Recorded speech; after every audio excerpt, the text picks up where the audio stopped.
ایک دفعہ کا ذکر ہے کہ ایک چھوٹے سے گاؤں میں ایک بچہ رہتا تھا جس کا نام علی تھا۔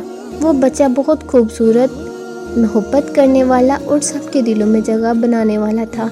ایک دن وہ اپنے دوست حسن کے ساتھ گاؤں کے ایک باغ میں چلا گیا۔ وہ دونوں باغ میں چلتے چلتے پھولوں کی خوشبو سے بھر گئے۔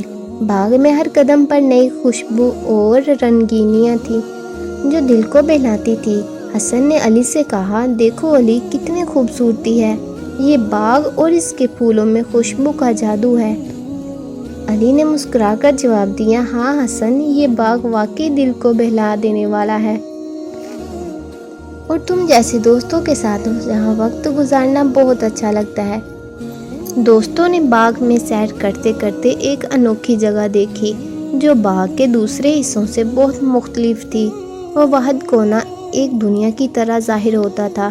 حسن نے دیکھ کر حیرانی کا اظہار کیا، علی دیکھو وہ کونا، اس میں کچھ خوبصورتی ہے جو باقی باغ میں نہیں ہے۔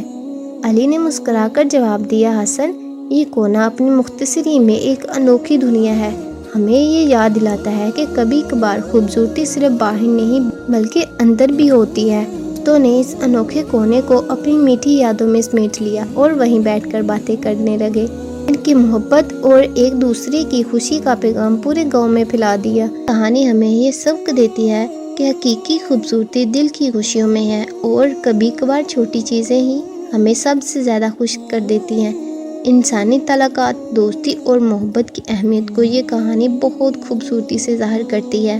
اور اسی کے ساتھ ہماری یہ سٹوری یہیں پر ختم ہوتی ہے۔ اگر آپ کو ہماری یہ کہانی اچھی لگی ہو تو ہمارے چینل کو لائک اور سبسکرائب ضرور کیجیے۔ Thank you for watching.